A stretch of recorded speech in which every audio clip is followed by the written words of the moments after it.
The grand final! We got Haunted Mines in our best of 5, kicking things off at MAPness, where it's all about the maps. Hero picks and hero bans is still the same, normal rules apply, but we have the best maps in the map pool.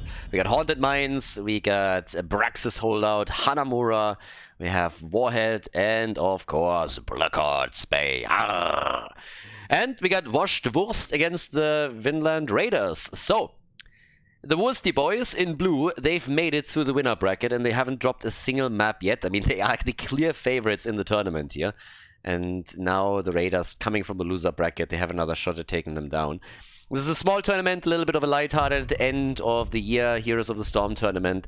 Fully sponsored, by the way, from the community, by the community. So this is all made possible by my Patreons.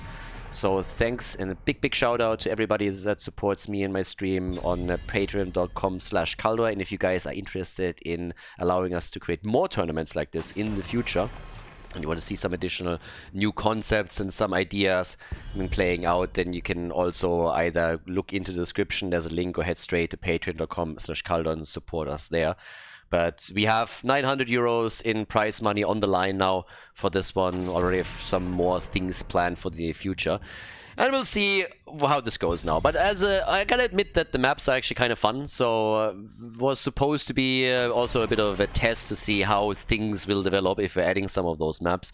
And I would say it's a little bit hit or miss depending on which exact map you're playing here. But it's a nice addition and it definitely shook things up a bit. And there's also a lot of nostalgia involved too, because it was just awesome to see Blackheart Bay, for example. Haunted Mines never really did all that much for me. It's kind of funny because there were so many memes back in the day with heroes that were just in the bottom of the mines looking for skulls, but Blackheart Bay has always a bit of a special place in my heart. So right now, we have the early pick again for Brightwing. That was... I mean, this is pretty much the theme throughout the entire tournament, I want to say. Whenever Haunted Mines gets picked, Brightwing follows as a first pick, because you have just such big distances that you have to gap, and as a support that can then transition between the top and the bottom level, it's pretty awesome. So yeah, pretty sweet for them. They got Ultralist now also on Genji, and we have Muradin, whereas the red team with an early Hogger so that they get a quick camp clear can also, of course, help with getting skulls in the mines. Plus Junkrat on top of that. So, yeah, pretty good start into the draft. Especially for the mine fights. Also, the ban on Sylvanas makes a whole lot of sense, because on Haunted Mines in particular, you can technically decide to not go for the objective if you have someone like Sylvanas in your team. And instead you're just pushing the lane, so you're just trying to get structural damage in while the opponent is going for skulls, and then as long as you can defeat the golem before it does an equal amount, you're always coming out ahead. So some teams have been trying to do that to an extent, but with a ban on Sylvanas you shut that down from the get-go. Blaze banned, and so is Anubarak, so no big dives just happening yet. And of course, for the Wurst boys, they had a little bit more freedom today. Didn't have to go through that many games. Uther and Cassia. Alright, so we got our support, and it's actually interesting to see an early Uther pick here. Initially when I saw that, I was immediately thinking, okay, wait, are they maybe going for an Uther main tank? And I don't really think so, but technically speaking, they would still have that option. So they could add a second support now if they want to have like full-on sustain for someone like Cassia, but it's highly unlikely in the situation right now. Jaina comes in. After a good Stormbolt and maybe also a Poli, she can drop the damage. Ooh, and we haven't seen him in a while. Leo is saying hello. He was played consistently in the Skyline Cup. Boy, oh boy, do those Taiwanese and Chinese players love Leo. So this time we have him on the European side. And there he is indeed. Uther as the main tank, and Stukov gets picked last. Haunted Mines, the opening map in the best of 5 series, in the grand final of MAPness. Let's go, everybody. Let's check out which team takes the lead in the series. The blue team on the left, Washed Wurst with Hazops on Jaina. Simply is playing Muradin. We got Nick on Leoric, Ultralisk on Genji, and Yasu is playing Brightwing. To the right side of the map, the Raiders with Sven on Hogger, Unforgiven on Uther. We get Gavlo on Cassia, Uki on Stukov, and Nano playing Junkrat in the first game of this best of 5 series. We're on Haunted Mines, bit of a throwback to the old days. And, well, Let's have a look who takes it. The Lingering Chill is already there. Yeah, it's winter already, so theme appropriate that we get Jaina now into the mix here. And, oh boy, yeah, Nick at the top, nearly activating his trade. I mean, not quite, but they were definitely looking for a kill here. And they find Muradin. And our Candy King is getting attacked right away, but now the blue team trying to turn it on the opponent. Still Leo on the run, and the sustain is obviously there for the Raiders. They got a double support right now. Uther might be doubling as a tank, but it's still a lot of heals that they're getting. Oh my god. Uki! I mean, he's always a player that really surprises and amazes me. And I mean, look at this. This is such an epic and unique mount. Oh my god! Didn't expect that from him. Woo! That is some... Oh my... Wow. I'm lost for words, honestly. That's the shitty version, by the way. So, yeah, like that's the budget version. You're not going full pleb, but it's not nearly as epic or unique. So, Uki with the big plays. Down to the bottom of the map, though, we got Junkrat against Jaina, and Halzops is having some trouble, but thankfully for him, he's getting assistance from Ultralisk, who would love to get that kill, but couldn't quite. Had to use the Swift Strike a bit earlier to gap the distance, and therefore couldn't use it as a finisher. Cam's taken. Both teams are aiming for one. Unforgiven figures that out and is trying to make the play there. And yeah, they got those hits in. But Uther, careful my friend. They steal it away. They steal the cap. Nice. Nano with his mine is allowing them to claim it before the blue team is getting it through. So we might not have seen a kill yet, but definitely some nice moves made by the Raiders as they are taking the Siege Giants, and in addition to that, also the Pumpkins. So good moves through the bot lane, and they're opening the wall up. Yeah, for the worst, it's a little bit annoying. And they might lose Nick here as well. Brightwing, alright, Brightwing comes in, helps out. The rest of the team is also trying to collapse onto the point, but it's already a bit too late. Simply did not have the time anymore to jump in and contest it. Therefore, an early level 4 for the Raiders. They're starting off well. They're starting off really well here. Yeah, the worst boys, they still need to find their stride in this one. The Arcane Intellect is already in. We got some stacks together for our boy Genji. And I guess this is first blood. Muradin is dead, so what's happening here? So far, the blue team has been undefeated in this tournament. They haven't lost a single map. But at least on the first one in this series, things are not looking all that great. Now, it's not a big gap yet, but a little bit ahead in experience. Getting the first blood here, doing a bit more damage also on structures. Now we have Junkrat in the mines, taking an early lead on the skulls. So things are not looking too shabby for the Raiders. And they're even threatening Harzops at the top and force him to retreat just as the mines are up. So Ultralisk, he's the one who's trying to get at least a couple of stacks for the team. But they are obviously already trailing behind here. As things stand, Ultralisk might go down. And he does. That's 2 kills to 0. Uh-huh.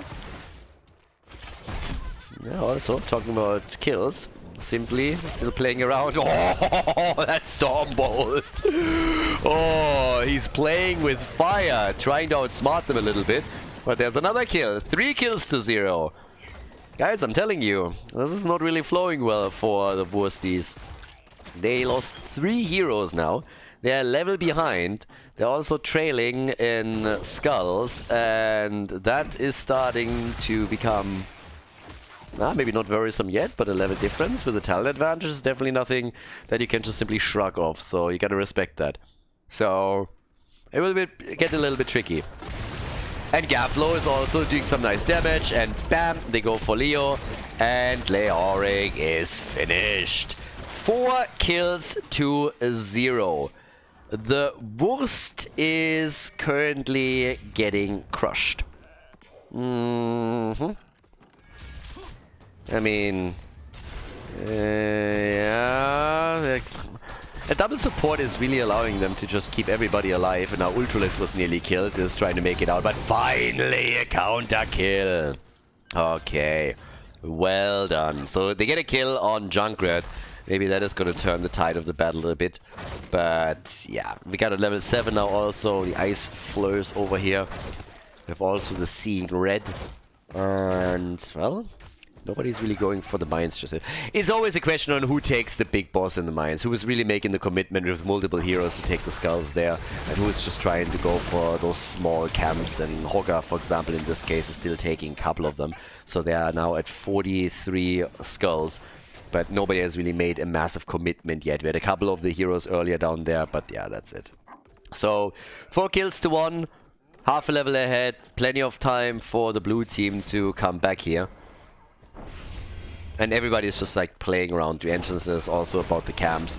No real commitments being made just yet, but as you can see, it's both of the teams that are now trying to get their siege giant camps. So once those are en route, maybe we have somebody starting to move back down again. Ultralisk, then again, also gets stunned. That's obviously another problem if you're going up against this Uther combo. Uther not only brings the heals, but he also brings the stun. You have Stukov with a Lurking Arm follow-up. And that can become problematic if you're going in as Genji, so you have to be super careful how you're engaging in these fights.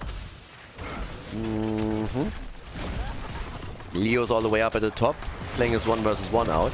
Another stun. Unforgiven is getting a little bit annoying. He's dropping the hammer time and time again whenever somebody comes close enough for him to pull it off. But yeah, they are slowly starting to get a bit of a foothold here. It doesn't change the fact that the Raiders get the early level 10. Unless we're now having a few kills come through for the blue team in the next few seconds, then it's going to be the Raiders with a level 10. And then they got to decide how they want to play this. Can they force a fight around it? Do they want to go for the mines and get the first golem in the game? Also, yeah, they want to go for the first golem. Question is also, what is Uther going to take? Divine Shield, Divine Storm, do you want the extra stun? No, they go for the safety net. They use the Divine Shield here. And this one is, of course, a given that they're locking this one in. So, a little bit of damage is going to be done at the top by the Wursties. We're going to see a small golem for them. Not completely helpless, but yeah, they will have a level 10 to defend down here. Genji, he needs to jump out. The rest of the team is also zipping away, so all still good. There is no Anduin or Blaze on the other side, so the Entomb should actually get a lot of value, and especially if he drops it like this. Unforgiven has no chance. Wow, he got melted. He dropped the Divine Shield on Cassia, trying to keep the damage dealer alive. He himself in Ghost form, still dropping some heals on them. But holy hell, that was a beautiful kill. The Entomb was great. But now we have still Leo eliminated. He's obviously going to be back soon, so Nick is going to respawn in just a few seconds. But that was a nice kill, and that brought them a little bit closer to the red team. The Wursties on their way topside, trying to take the golem down. And another camp that's also getting dropped very quickly by Jaina. She has, of course, incredible wave clear with that blizzard, with the entire barrage of abilities, and can easily take a camp like this down. But after the defense at the bottom of the map has nearly been completely pulled off, the Raiders are now hoping to get more damage topside, and they hope to get the fort. And yeah, for very good reason, because this is going to hurt. They can poke from the outside still a bit, and that golem is going to take the fort down. A big clap incoming. That's the first one gone, but guess what? Uther is gone as well. And he's not going to be the only one. Both of the supports are now just saying sayonara. Uther, Stukov, and I guess it's also going to be the end of Cassia. So it's a triple kill as Washed Wurst comes in and gets the damage. Okay, well done, well played. They all of a sudden have the same amount of kills as the red team.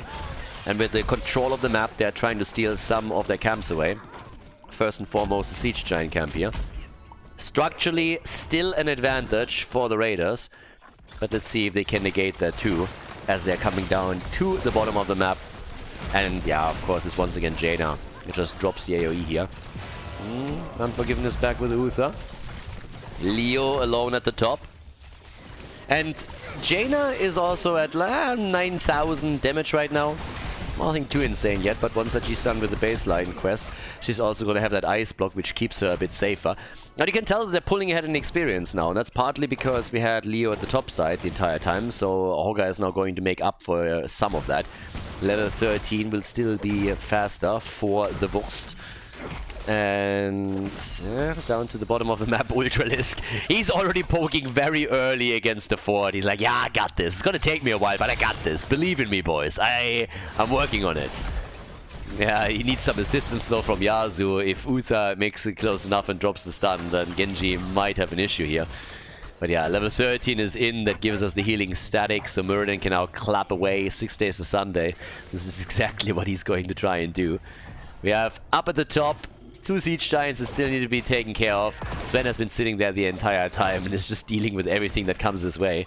But they're zoning them out very well here. So the early game didn't really work out for the blue team. They had some real problem, especially going for the camps that were time and time interrupted there, or just pushed off.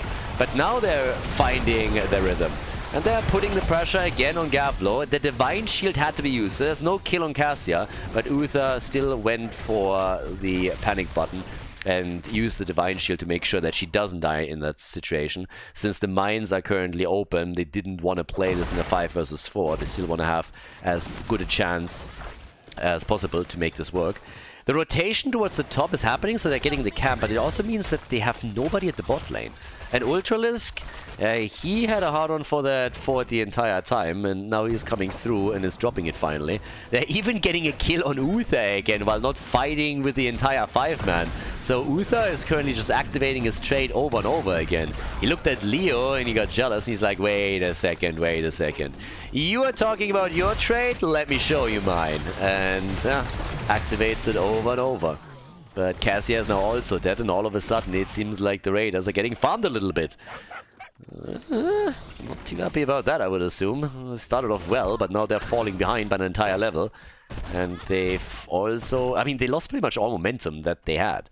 38,000 damage from Cassia. I mean, she's dropping the numbers. She really does. But they just can't get the kills now. They could get them earlier, but it's starting to become a struggle for them. Now, we also have more and more of those camps claimed in the mines, and that means that it's 53 skulls already that are controlled by the blue team, so no matter what happens here, they will have the superior numbers and can maybe escort this in a bit further.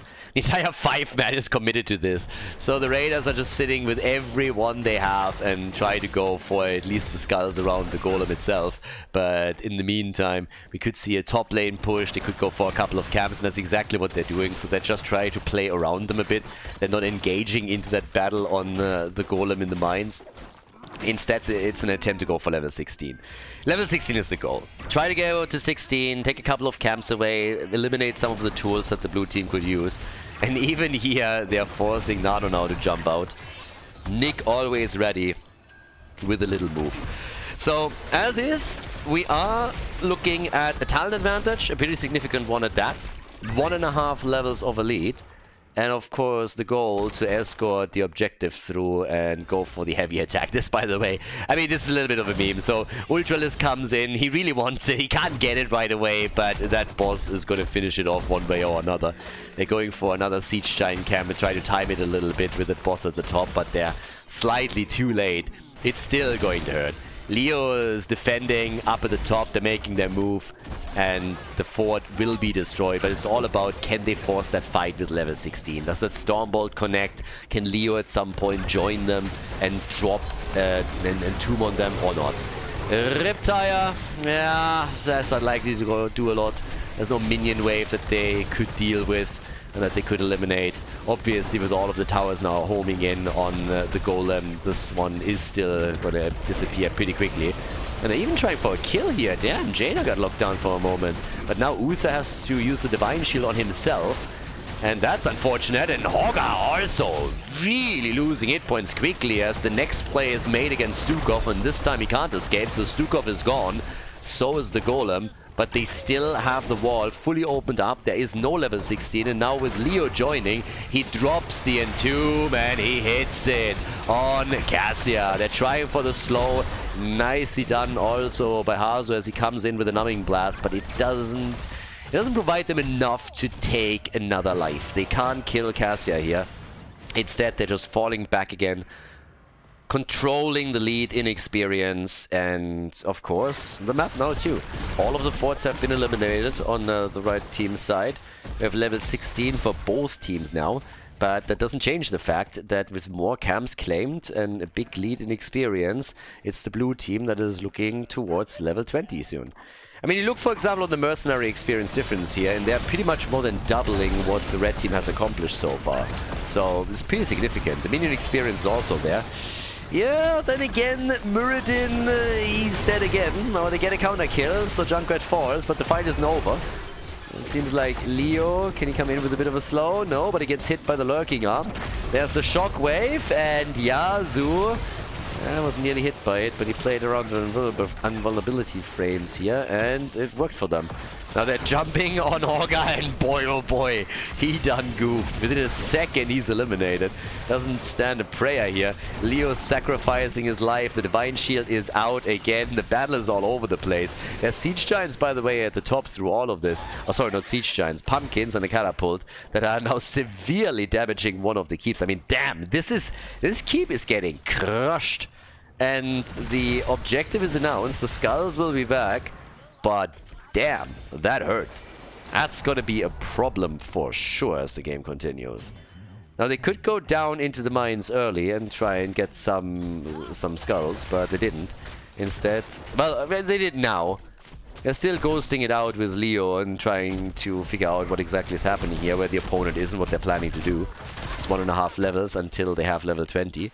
But right now, we already got 18 skulls. We're going to get more and more. Bit of a trap attempt against Genji topside. And yeah, my boy, he needs a Swift Strike back. Leo, he's also Wraith walking out of this. The thing is, you can always sacrifice Leo. It's always easier to lose Leo than losing, let's say, Genji. And he gets body blocked in the top left corner. But it's also buying time, of course. Now, Leo dies, but he's going to be back in 40 seconds, less than 40 seconds. And as all of that happens, we have the rest of the blue team active in the mines, getting skull after skull. And it allows them to pull ahead with 61 stacks against 11. So no matter what happens here, it's going to be a bit of a win. Muradin gets caught though and has to pop his avatar. Brightwing is trying to help out too. And Muradin didn't have an easy game. He died 3 times already. Only Leo died more often. And Brightwing, oh boy, gets out. Nice, they're able to escape, but close call. Leo again distracting as best as he can, and Nick is like, well, I'm gonna bait them a little bit. He's baiting with his life. Trade activated 5 times, hashtag worth it. Again, he's gonna be back, just scouting this out. But yeah, Nick doesn't care. While the red team is going for the remaining skulls, the blue team is working on level 20 and trying to go for the golems. Now this is actually one of those moments where if you are the red team, you have to go for the boss for a very simple reason. You need to activate that golem as quickly as you can, or at least initially that's the idea. But there are 2 plays. Either delay it as best they can, so that there's no level 20 for worst, or taking as quickly as possible and try to let it spawn before level 20 connects. And in this case, it's not really working for them. It was honestly an unfortunate situation, no matter what they decide to do. Would have likely backfired, but this is a push with level 20. And yeah, now we have, of course, first of all, the upgrade on the Entomb. Buried Alive is going to hit, and it's going to hit hard. Winter Mute is in as well. And yeah, times are tough. Brightwing with a speedy dragon. We got the living weapon, and we also got the big boss spot side. One at the top with 39 stacks, that's not too shabby either, but there's a catapult and 2 towers firing away against it. It shouldn't be able to take the key, but down here at the bottom of the map, it's not only about the key, but this is about game. If they can with level 20 now get a kill, especially after Leo hits the Buried Alive, then this is going to be the end of it. Nice ult on Uther, no Divine Shield possible, so Cassia falls. They used Winter Mute to slow her down, and with Uther being trapped, he could not use his ult to save her. Now Hogger is eliminated, and that is it in game number 1 of the best of 5 series. Washed Wurst with a pretty clean game, more or less. 14 kills, 2-9. They take it, the 1-0 lead in the best of 5, hit the grand final of MAPness. GG and well played.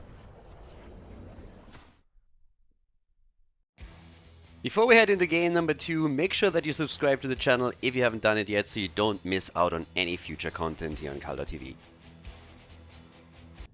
Game number 2, Hanamura Temple, everybody. We got the Raiders up against the Washed Wurst. And the blue team has been doing well. Initially, they were struggling a bit. It was, I think, 3-4 kills to 0, but they stabilized and they came through. They are the favorites here. They were from the beginning of this tournament the favorites to take it all. I mean, this is a stacked team right there. There's no denying that. So the Raiders, they have to really dig deep if they want to find a tool to take down the blue team. Now we are on Hanamura, and we've seen everything on this map, from really long and drawn-out games to complete snowballs, so it's going to be very curious to see which team pulls ahead here. But I would still expect for the Raiders at some point to try and bust out their Tracer plays here from Gavlo, as they've done previously. Now, Lucio gets banned. If you're up against Yasu, then no matter what the map is, you don't want to go up against Lucio. He's surviving way too well with that hero. Yeah. Way too well. But okay, so coming to the bans, let's have a bit of a look of what's going on for the blue team right now. What are they afraid of? What are heroes where they are saying, okay, we don't really want to deal with this? Are they just going to ban? Okay, they banned Chromie. Again, Nano is known for his Chromie plays as well. He's known for his Hanzo plays, he's known for his Chromie, and they've probably also scouted some of the earlier games that were played by the Raiders and are aware of what kind of heroes that were played there. Tracer, always someone that you can ban out. You just want to ban out everything that's annoying the hell out of you. But, well, off we go. By the way, talking about annoying, you know what I found was not as annoying as I thought? I was talking in the past how I fucking hate Transformer movies. Bumblebee is the exception, but most Transformer movies, all that Michael Bay crap is just horrifying. It's just so bad. It's just explosions and fights, and half the time you don't even know what's going on. There's no story to it. It's just like one random battle into the next. And literally I walked out of some movies where I was just like, I don't understand what's going on anymore. It's like, they are fighting there, this is just shit exploding here, like what the hell is happening? The latest Transformer trailer is actually good. Like, the teaser was kind of fun. Dumb, don't get me wrong, but it looked fun. So I might be horribly disappointed by that again, but this whole Beast War theme was actually pretty sweet, and I gotta say that I watched that trailer and I was just like, that's a little bit of a guilty pleasure movie right there. If they don't ruin that, as far as I know, Michael Bay is not involved in it, so that might finally be some hope, some silver lining on the horizon for that franchise, but might give that a shot. Probably gonna wait for a couple of reviews to come in before I decide whether I want to watch that in the theaters or not. But I was pleasantly surprised, I gotta say. Then again, I was disappointed by the Guardians of the Galaxy trailer. That did nothing for me. And I was a huge fan of especially the first movie, so kinda sad. Yeah, trailers, movies these days. Yeah, it is what it is. Maiev and Tyrael. Opening gambit here by the Wurst, and I said it before, Ultralisk is just always amazing me whenever he plays Maiev. He is insane on that hero. And for the Raiders, this is going to be a big test. Now, Unforgiven has the poly that they can use against them. We got Uki with Noob Rock, so they can also throw out a quick cocoon every now and then. Sylvanas with the, well, probably gonna go for the Wailing Arrow here. So they have a couple of options where they can try and shut anybody down on the blue team side. The Tyrael pick, by the way, still does not necessarily mean that Tyrael is even being played as the main tank. It could still be a swap into the hands of Nick, and then another melee being chosen by Simply. So they have still an opportunity there. They made that bait and switch happen in the past, and so could still be a thing. But anyways, we got Anduin banned out. Blaze comes in, and yeah, okay, that kind of solidifies Tyrael as the main tank. So we get Blaze, we have Tyrael. It was always a great combo. Pretty much in every single offline tournament that we had, at some point the Tyrael Blaze combo would come through. It's that double layer of defense that you get with the Sanctification and with the Bunker that really does it for you. This is also looking like we could see a Tracer as the final pick. I mean, you got Tyrael and you get Malfurion, and obviously the Raiders realize that too, but the only choice that they have at this point is to take her away by picking her themselves. And I'm not sure if they want to do that. And the answer is no. They go for Hanzo, they pick it for Nano, and we now got Sonya, and this should be a Tracer pick for Nick right now. It's at least the most obvious choice. Maybe Nick has again one of those picks where he's like, boys, this is it, believe me. And since they're hesitating, this is becoming more likely, they go for Zul'jin. Alright, it's not that much of a niche pick. He played it before in the tournament, and he's been doing well. But, yeah, it's a Suljin. We're gonna hammer it out again. Hanamura Temple. Let's go, everybody. Game number 2 between Washed Wurst and the Finland Raiders here at the grand final. Game number 2, Hanamura Temple, Hazorps playing Blaze, and Nick is playing Suljin. We got simply Ontario this time. Yazu is supporting them with Malfurion, and Ultralisk on Maiev. Yep, ultra tricky, ultra dangerous. On the right side, it's Gavlo with Sylvanas for the Raiders. We got Sven on Sonya. We got Unforgiven on Brightwing. And Uki is playing a Nubarak with Nano once again, rocking Hanzo for the red team. So, this is their chance to tie the series here. Nick, of course, is going to try to stack again. And this is something that we have now seen a couple of times from him already. He really liked in the tournament to pick Suljin, has done it multiple times. Recklessness on level 1 speeds up the progress a bit on the baseline, and on level 7 the Arcanite axes are usually the weapon of choice that he's relying upon. He just needs to make sure that he doesn't die. A dead Suljin cannot stack. And here comes exactly what I've been talking about in the draft. Maiev played by Ultralisk. I mean, there's other Maiev players too, of course, and we have some very, very strong ones in Europe and also in NA, but it's always kind of crazy when you see Ultralisk in top shape, just going in and dropping everybody. So they're doing work here. Now, for Suljin, it's going to become pretty important to try and complete his baseline quest as quickly as possible. You get the double swing on the Arcanite axis that helps you to stack even further there.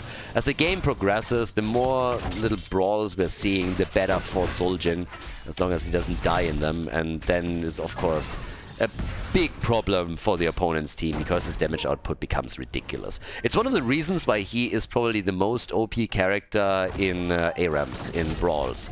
Because if you're not constantly dying, you will always find yourself in that 5 versus 5 in the only lane, where you can just stack, stack, stack, stack, stack, and the longer the game lasts, the more ridiculous your damage output becomes. As is, we now have him on only 2 stacks. At the 15, he's going to get the range increase for his auto attacks, which will make the progress easier. And then at 30, he gets the double swing on the axis. Now, for the Raiders, that also means that in an ideal world, they would try and deny him those opportunities, but it's easier said than done. Now, Nick is already a bit low here, but he got a few more connects. The camp, on the other hand, got taken by the red team, so they were able to claim this. And now that we are looking at those sentinels, this is where you want to make your mark. And Suljin already with a kill. He takes Sylvanas down. Hashtag not my war chief. So Sylvanas is gone. Hazu is dealing topside, not only with Sonya, but also with the sentinel. But the damage out down at the bottom of the map is significantly more problematic. The Wurst is already moving through this one. Yeah, and Nick is getting, well, not as many stacks as you would probably think he wants at this point in time, but he gets the damage on the structures, and I mean, we're only 2.5 minutes in and they nearly drop a fort. So, yeah, that's pretty alright. That's pretty good. Now, 1 kill to 0.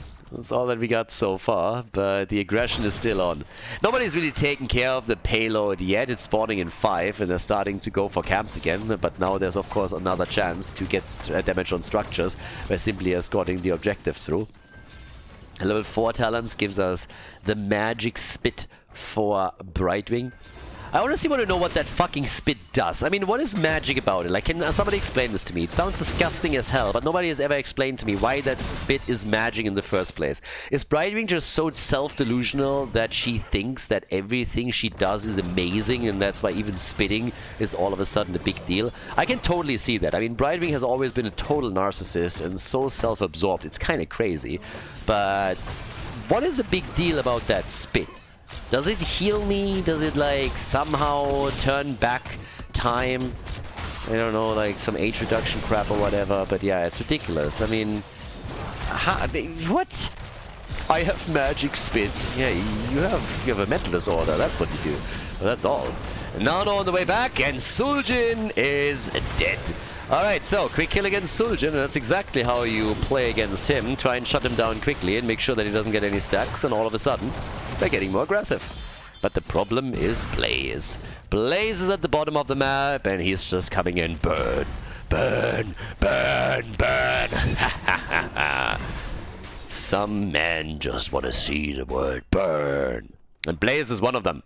And he burned that fort to a crisp. So, that one's gone. And that's a big lead in structures.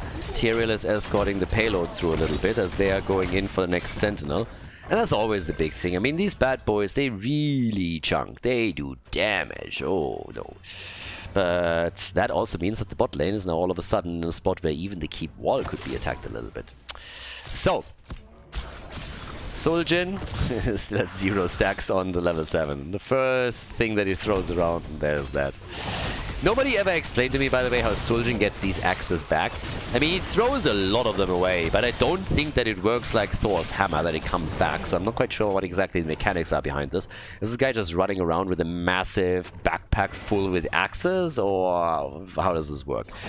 It's working well, though, when it comes to damage. They take down Hanzo, and they're also killing an Uberak, so that's an easy double kill, and the wall will be opened up by them now, while we have still some payload escort happening too. So they're going to get a few more shots fired, and I guess that the red team can kiss this keep going. It's a little bit similar, by the way, with Muradin. Muradin and Suljin, they're a total enigma. They're really mysterious, because, like, how do you get that done?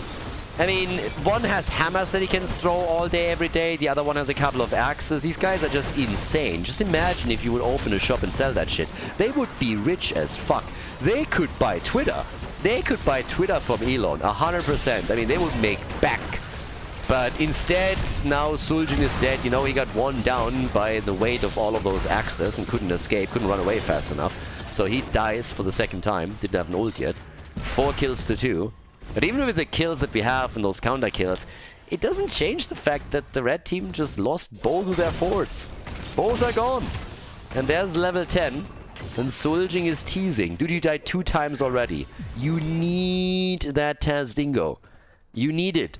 You don't want to go for that extra damage. There might be some stuns there on the other side, but I don't care. Go and give us the unkillable. We need to go ham there. And there we have it. Taz Dingo. Minion waves at the top, minion waves at the bottom, map control established. And here we go. Making the plays for Unforgiven. Looking really, really good here. And it's the end of Brightwing. Yeah. Another kill, another hit. 5 kills to 2. And of course, a little bit easier to pull that off when your opponent doesn't have heroic abilities. That's also the reason why they are willing to go for the Sentinels here.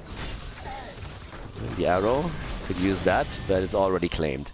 So yeah, momentum is swinging in favor of the Washed Wurst. They are taking this very, very quickly. I mean, full map control, as you can see on the minimap. Camp after camp is being taken.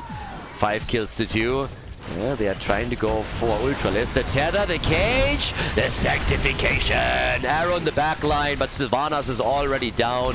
And now the cocoon to prevent the worst from happening. But I think that at least one more is going to fall here. Maybe not. Not actually surviving. So we have 14 stacks for Suljin, which means that he's going to get his range increase in just a second. That would actually be kind of funny. You get a range decrease. You have to go full melee mode. And again, Ultralisk. Yeah, the bunkers saving the day. They went deep for this. They went really, really deep. But the fight isn't necessarily over yet, so they're still poking it out. Suljin is getting more hits and is now sitting at 17, so that makes stacking a lot easier. But we also have 7 stacks on the level 7. Now, he had much, much better stacking games in this tournament already, but still, this isn't too shabby.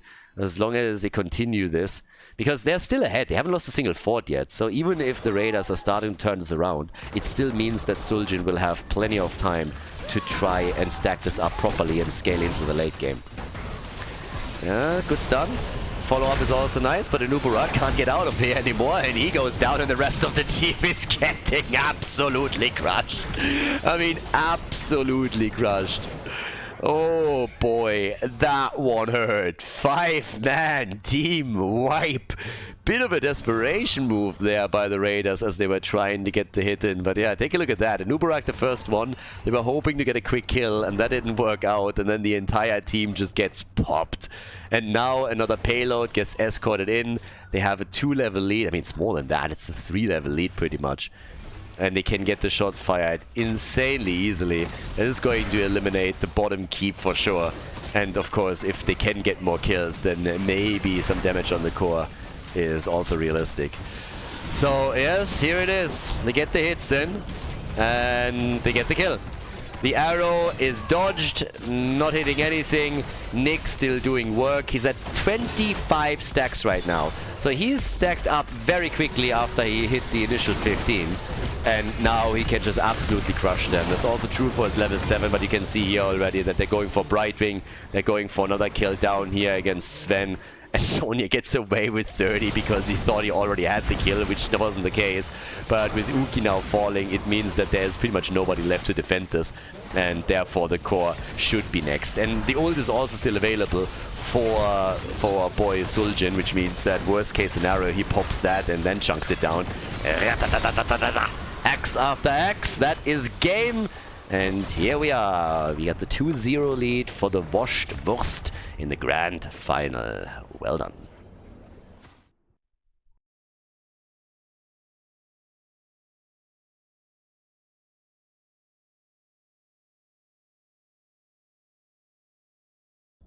Arr, mighty pirate, Blackheart's Bay is the third map. All that booty and loot, let's go! The Wurst with a 2-0. Tim would hopefully be proud. I tried my best, I tried. But yeah, we got the Raiders, everybody. So, we have the first match point.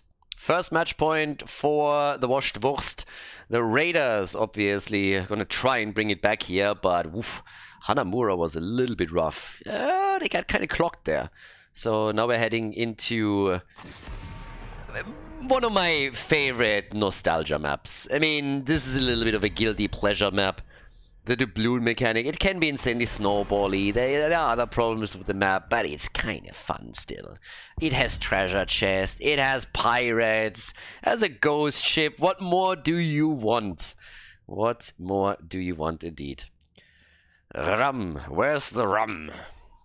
Yeah. I absolutely loved, by the way, Pirates of the Caribbean. I absolutely loved the first movie. I mean, they got a little bit silly as they were coming in with more of those, but the first one was just absolutely incredible. I watched that so many times in the theater back then, and it was just funny as hell, and Blackheart's always reminded me a little bit of it. And yeah, I'm just happy that they cancelled the abomination that they wanted to bring out there. Apparently they wanted to go full Ghostbusters on us and bring us an all-female version that exactly nobody ever asked for, but apparently that thing was so bad that they cancel it again. So yeah, thank God for that. They should just leave it where it is right now. We already had a couple of those movies that were maybe not that great, so maybe just leave it where it is and just move on to new things. Like try to find a new franchise or something else. Don't have to ruin everything. So yeah, Genji comes in. So after we had earlier, yeah, my F is banned out this time. So they banned my F this time, and immediately Ultra is, yeah, no problem. Then we're going to take Genji, and we're going to try the same thing again. Sven on Hogger, Unforgiven on Regal. Blackheart's favorite support. Muradin and Karazim. Yeah, this is looking more and more like we might see some very aggressive game from them. They might dive deep for this.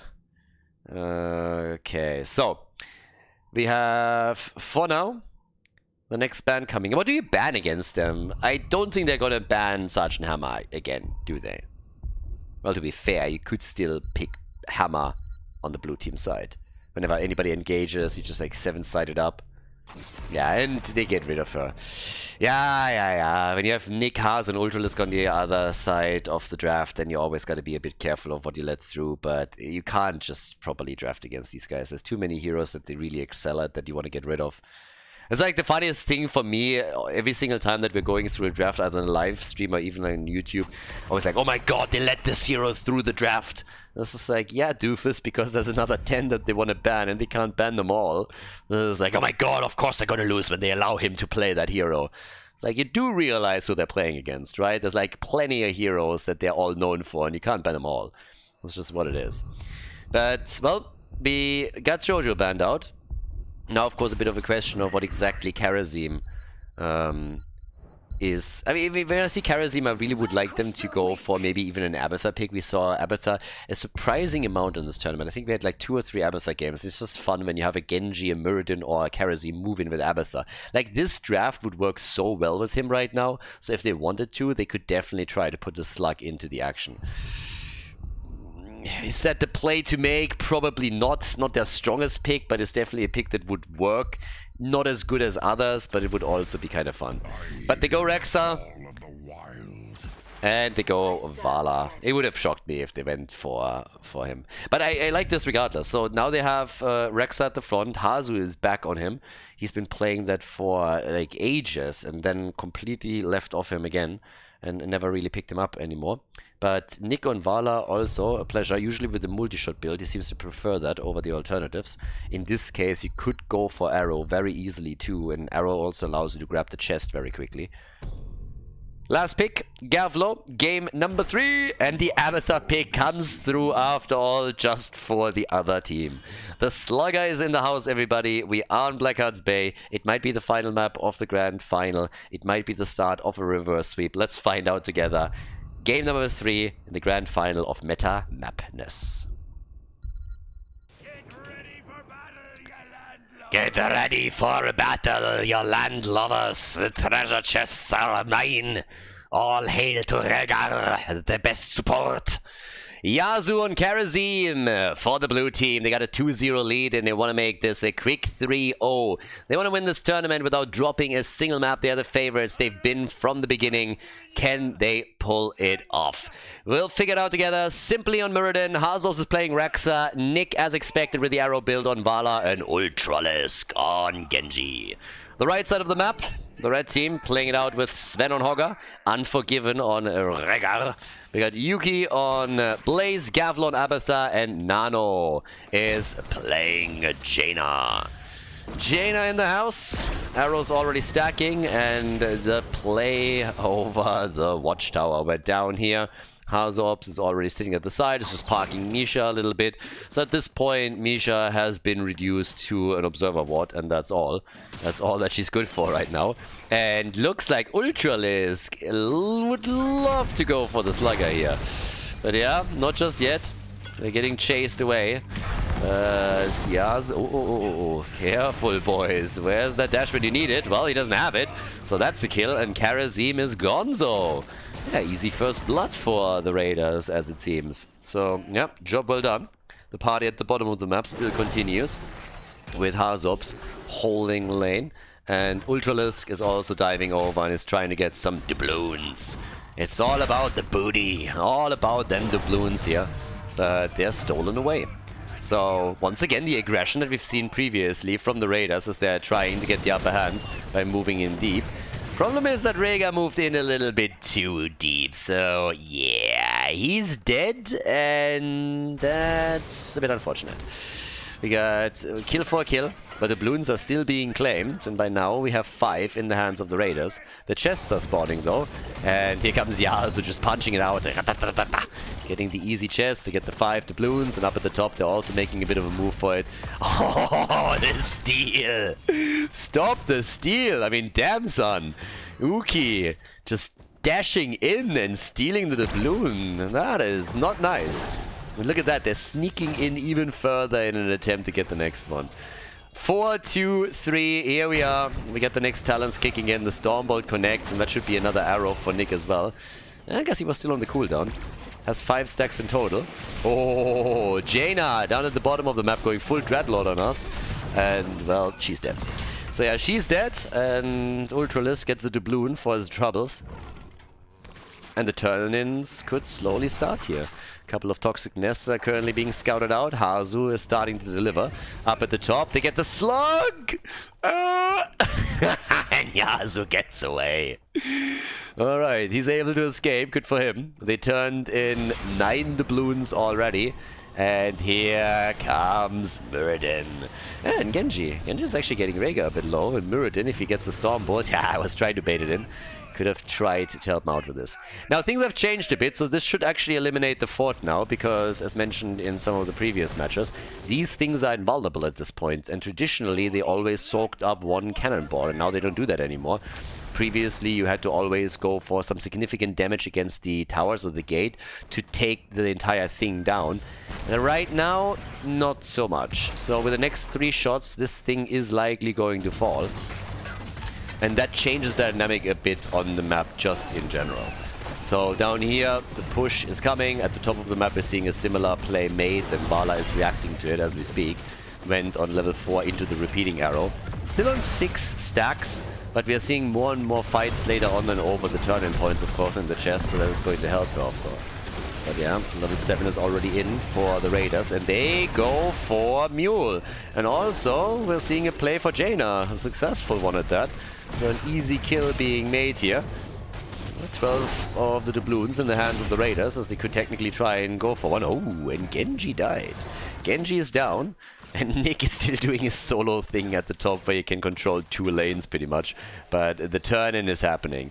So, or is it? No, it's not. 6 doubloons get delivered, but he's still having a few available here. Oh, Unforgiven! And he's dead again. Kerosene with a kill, and they're not stopping. They want to go for another one. Even with Abathur helping out, Sven is likely gonna fall here. The arrow! And he made it out! Abathur with the assist, and he gets away. 9 arrows stacks on the side of Vala. And yeah. What the fuck? Where is Genji dying? Like, where is he inting right now? Is he just memeing? Is he just trying to go for Gavlo the entire time? I'm not even looking at the minimap because he shouldn't die in these situations. But it seems like he's just Abathur chasing. Ultralisk is going for the slug. I mean, Ultralisk is German. If he was French, I would understand it. I mean, he would get that little slug and just cooking and eat it. By the way, absolutely amazing. Mussels and snails in France. Mwah, very good. So can heavily recommend if you ever find yourself there. And you see that on the menu, you should go for it. But he's overdoing it. He's definitely overdoing it. Maybe Ultralisk wants to create a bit of a business and deliver snails to the French and then make a lot of money. Could be. I don't know. But yeah, now with the turn-in finally completed for the Raiders, they're getting the fort destroyed in the middle of the map. And we got a bit of a, I wanted to say pumpkin camp. A pirate camp jump by the blue team, as they are also realizing that it's time to get a few more doubloons and get the experience for level 10. Because currently the Raiders are slightly ahead. Now, Rega went for the Ancestral, as so often. With Rexa not making a pick yet. Really? Are we going? Oh, no. He goes for the boars. I was surprised there for a second. Unleashing them already. Could be a kill. Bunker is out. Rexa is dead. Oh my god. They are all 3 dying. Rexa down, Karazim and Muradin. And now Vala died too. Boy, oh boy. The double Jaina did work here with the Abathur. And that's 4 heroes that got eliminated, and now the snowball is really starting. Not only do they have 26 doubloons in their hand, they're also going for the structures, and they're taking them down right away. This might ruin the perfect play. Look at this kill. Look at that triple kill, and they followed it up with the 4th one as well. So yeah, murdering them. And doubloons everywhere. Ultralisk is just inting this game, I'm sorry to say, but he died again for pretty much no reason. And that is going to be the end of the top fort. So all of the forts are destroyed on the blue team side. And if they want to go for a flawless victory in this tournament, they got to get their shit together, because things are not really looking good on Blackheart's Bay. There is a lot of momentum now in the hands of the Raiders. You win that fight, you take the booty, and, well, that's shots fired, literally. Now, they're still holding a pretty decent amount of doubloons, so you gotta ask yourself, if you are washed Wurst, do you allow that? Do you force the fight? How do you play this out now? We got 14 stacks for Vala, but that's not really enough just yet. Blue team is a little hesitant. Well, blue team wants to fight. Red team is a little bit hesitant. Red team is sitting there like, yeah, we should wait for level 13. And that's what they are going to do. So we have 18 doubloons and, well, none for the blue team, which means they left those 2 there. Why would you leave money on the floor? What the hell? All them monies. Boss is not getting attacked either. They take another camp at the bottom of the map. The Raiders are looking good. And they are trying to trap, but Captain Obvious wants his playback because that is telegraphed. Very telegraphed. And, well, Genji nearly paid the price. Vala nearly paid the price. The Shockwave, on the other hand, didn't connect, so that's a few ults and cooldowns that have been used here that didn't really do anything. It's not a bad start into the battle. Trying to go for Jaina here. Abathar has to copy up too, so they're buying time. If they can burn all of that down, that would be nice. But here's the turn-in attempt at Misho! Gets clocked. But they only delivered 7, so Sven wasn't able to deliver. Self-Ancestor on Rhaegar. Another cooldown burned. It's not too bad. Abathar lost the copy. All of the ults are used. Strafe 7-sided. They have all of their ults still available. Nick with good damage, but they're losing Rexa. They kill Rhaegar on the other hand, so that's the support gone. All of a sudden there's an opportunity for Wurst to win the fight and get the doubloons. Get that treasure. Vala gets killed, so does Jaina. It's a bloodbath. It is an absolute bloodbath. Treasure chests on the map. Genji moves in. They got 6 doubloons right now, and the bounty is on the map, but there's also camps that are pushing in on both lanes, and all of this is starting to become a real issue that they gotta deal with. So they can maybe turn in. Karazim is bringing the pain. They got 15 doubloons, trying to turn them in, and they have to defend on 2 lanes while all of this is happening. 10 kills to 8, and here's the delivery. So they turn in, they make it happen, and that is going to eliminate the top fort now. Top fort is going to get attacked and will be taken down. Pretty good.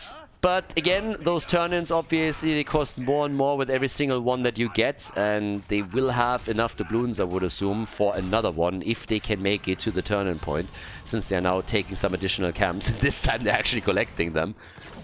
But yeah, this game is wide open now. And it's kind of fun, so big team fights happening and always turning the tides of the battle just simply by them going for the doubloons here.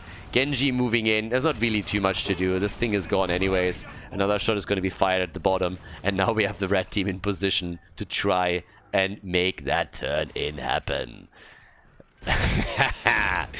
Blackheart is waiting, and they have level 16 talents. 11 to be turned in.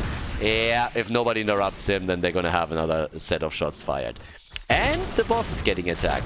So yeah, 14 to 14. Boss is getting attacked. You might have to try and slow them down a bit. Mid lane pressure, so the keep might... well, the keep is gonna get damaged. Question is just, can they take it down? And it's gonna be a bit close. But as long as they're preventing them from scouting out the top lane, that boss might do some work. And they have level 16 now, which is pretty much what they were playing for. Trying to get the experience here. So they got level 16, they got a boss at the top, and by the way, this lane is already getting pressured. And they are already flanking in, forcing the bunker. So Blaze had to use his ult. Winter Mule, well, not Winter Mule, the Water Elemental had to be used too. So that's a couple of ults that are already gone. Keep in the middle, talking about gone. It also disappeared. We have 19 stacks now for Vala, as she's still trying to make some plays here. They are diving indeed. They're chasing them. They really want them here. They're looking for kills. They know that a lot of the ults are out, and that includes Abathar. So they're desperately trying to force them into a fight that they know the Raiders cannot simply win. And as the Raiders all escape through the middle of the map, they are now trying to force that battle up at the top, even going for the camp to try and make this push even more dangerous. So, yeah, boss is breaking through the gate, but he gets taken down. 16 doubloons, 18 doubloons in the hands of the Wurst. And they're gonna turn in right here, right now. This has to be dealt with. One keep is gone. And one of the problems is really that these turn-ins are only shooting at the outer lane of defense. So this is going to be eliminated now as well. But it still means that the Raiders are going to be ahead by quite a bit. And by the way, they didn't complete it. They didn't quite complete it. And Rexa is really, really late to the party down here. So those two Siege Giants have dropped the keep down to 50%.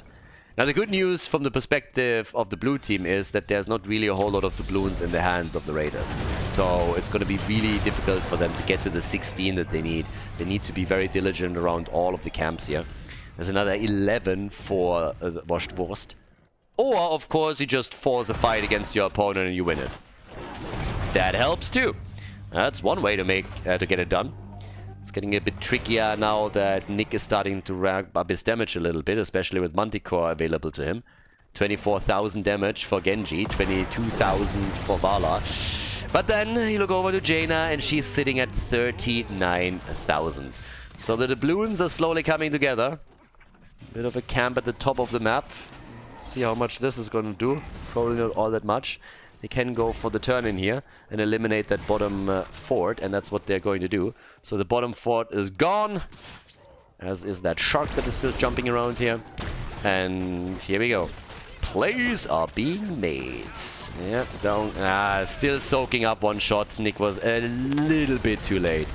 So yeah, shots are being fired, quite literally. It's all about getting to level 20. It's all about trying to force a battle. They're burning this one down as fast as they can, but it doesn't really help them too much. A bit of a play at the bottom of the map to open another keep-up is also possible for them, but they need experience, they need it quickly. They're nearly a level behind, they need to change that. In the middle of the map, it's easy to get the XP since the entire wave is pushing in with all the catapults here. So Hazo is already on it. Middle of the map gets still attacked and opened up. Keep is taking some damage at least. Another turn it would be nice, but don't have enough to complete it yet. They're close though. 12 doubloons out of the 16 that they need. And interestingly enough, both teams now have 12. Yeah, both have 12, and I believe we should get another set of treasure chests soon. Yep, there they are.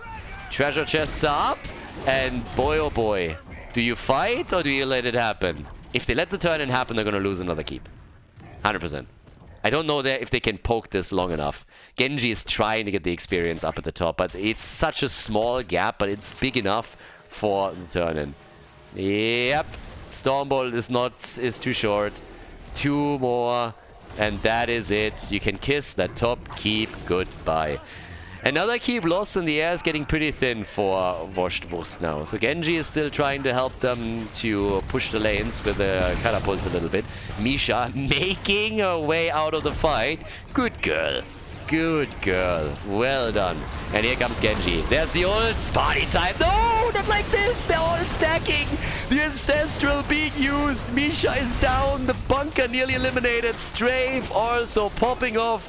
Oh my god, they nearly got the kills, but here's the turnaround attempt by the Raiders. They might just be able to pull it off. This could be the decisive fight. The copy is gone. He makes it out. Abathar is at the bottom. They're running. They're trying to get out here. Vision plays are being made. A bit of poke still happening as Vala's coming in from the side. Once again with 1 arrow, 2 arrows. Muradin jumping out once more. And they're all retreating. But oh my god, that looked so close. Oh. Top keep is gone. Top keep is gone. Mid keep is gone. And they have 12 doubloons. Not a single keep has been taken away from the Raiders. They have 8 doubloons out of the 18 that they need for another barrage that would then also attack the core itself. And here comes the turn-in. Oh, I can't believe that nobody died in that last fight. I cannot believe it.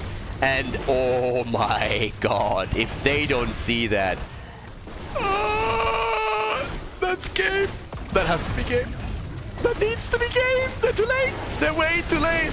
The shots are fired, but they're way too late. They have to force this very, very quickly now. It's the only chance that they have. They go for and they try and take him down, and they drop him. But Karazim is also dead. Misha dies. The boss on the way to the core. No. We are likely going to go to game number 4. The keep in the middle of the map, it falls. Genji is trying to poke this one out, but we are 17 minutes into this game, and this is just not happening. Well, maybe Jaina, hello. The damage gone. Abathar copy also eliminated. Can they defend this? Catapult in the middle is assisting. Can they pull it off? I would think not, but you know what? Maybe. Shield is slowly disappearing, but so is that boss. This might not be over.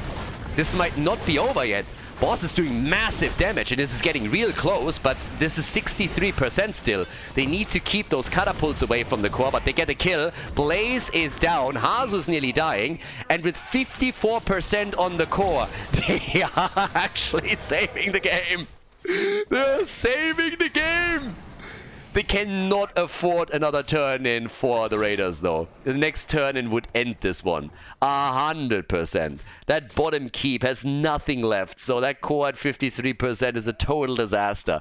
So this is going to be very interesting now. Because how do you play this? They don't have a global. They need to push these lanes out. They need to take some of the opponent's keeps 100% if they want to have a fighting chance here. But holy cow. Hogger, by the way, has not died yet. Hogger has not died a single time. They're trying to go for the camps now. They're trying to go for a turn in themselves. Now, if they turn in, they take the top keep. Abathar is, of course, trying to mule the shit out of this one. But a turn-in would eliminate the keep and would also damage the one at the bottom of the map just a little bit. Not really a whole lot, but it would do a bit of damage. So, as long as they can get that turn-in, they have a chance. Because at the end of the day, what the turn-in is going to do for them is it will equalize the position on the map in regards to pressure. And that's all that they can really realistically rely upon right now. So the turn-ins are happening. Misha is zoning this out as best. Yeah, Uki is interrupting one. Okay, but a few of the turn-ins have already happened. So now we're sitting at 13 or 10 gems. 13 gems. 13 gems have been delivered. 15 gems in the hands of the Raiders. Guys, this is a team fight. You have to bring this through a team fight. They run away from the Abathar copy. That's literally what's happening here. It's just all trying to make sure that the Abathar copy runs out. And now they're going to be aggressive. Now they're going to go for it. 15 gems, 15 doubloons right there. But now they got to fight. Now it's about the battle. Yeah, jet propulsion. They're still stopping it. Forcing the bunker. X-strike, 7-sided. And Hogger is dead. No! Hogger is down. Rhaegar with the big heals. The big heals. But Jaina is in big trouble. And Nano bites the dust. Nano down. The worst actor in the universe is feigning his death again. At the same time, we at least see Karazim obliterated. Rhaegar is still in play, but boy, oh boy, are they in trouble now. Everybody's low, though. Everybody's really low. And Muradin is trying to make a play for Blaze, and he's getting him. Blaze is gone. Nearly a 5-man wipe. Only the Slugger still alive. Bot lane pressure. They're going for the top keep now, and they have to end the game. Yeah, everybody's low. They don't have a support. I don't know if they can do this. Everybody's low, there's no support. Abathar is up and he has Mule. Meaning you don't end the game here, he's gonna Mule the core up. And he's already doing work. So Nick is doing what he can to get those arrows connected. Hogger is back in 6. I don't think so. This is getting so clutch. Voila, she's dead. They can't. I told you they can't. They gotta get out of there. They gotta get out of here. 49% on the core and they just can't make it happen. And it's only 3 doubloons that are needed. Vala dying might have lost them the game. Nick might have just thrown this. Because that's a 30-second gap between him coming back and the red team being on the map with 5. All they need is 3 doubloons. And that's 2. And that's 2. You have to get both. You have to get both. You have to take both away or you're fucked. Alright, they're taking this. They're trying. 2 are there. The attack is happening. Taken! Taking them and don't die. They got 3. They got 3. 11 seconds. You're screwed. This has to be it. This has to be game. They have to interrupt. There's no other way. Interrupts are happening. Vala is back. Vala is back. They gotta fight. They gotta fight. There's no other way. There is no other way. Turn-in is there. Shockwave. 7 soldiers. It's so close. But Karazim is dead. Nick dying on the core ended the game. Nick dying on the core was the big problem here. If they don't get some sexy kills now, it is over. They're trying the best they can. Turn-in attempt again by Uki. Not working yet, but it's a 5 versus 4 now. Yes, the ults have all been used, so of course that plays a role. But they need a big win. Nick with big damage. He's sitting at 72,000 right now. But this is just fucking insane. Stormbolt is missing. Unlucky. Karazim is the support. Without him, they don't have a heal here. X-Strike, Ultral is dashing out. They're losing ground. They're losing hit points. They're losing control. This has to be game. And there is just no way for them to salvage this. The attacks are too much. Ultralisk is rushing out again. Interrupt attempts over and over, especially from Nick. Genji is dead, killed by Abathur. And that has to be the end of the game. The turn-in will finish this. The turn-in is going to finish this. They have the gems. Feign Death is in. They have the doubloons. And we're going to game number 4. It's gonna happen. 100%. There's no denying this anymore. Nick died at the core. And that was the problem. The 30-second gap was too much. You cannot bridge that. They were forced into a fight.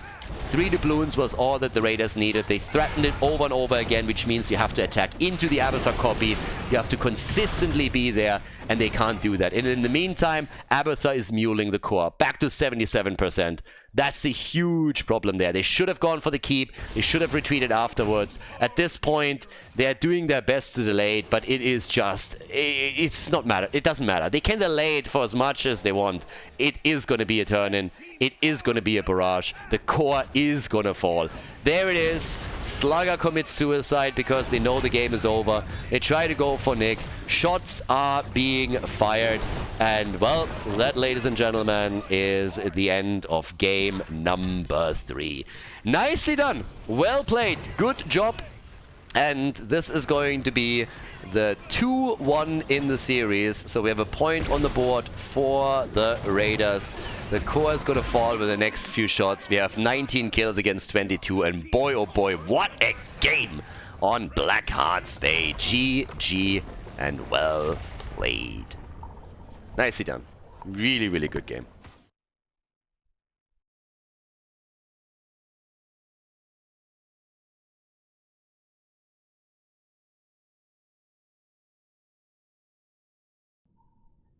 Game number 4, Braxis holdout, everybody. I have to say I didn't think we would be here. I thought there would be a clean 3-0 victory for Washed Wurst after how they started into the game. But no. The Raiders bringing it back. And boy, was it glorious towards the end.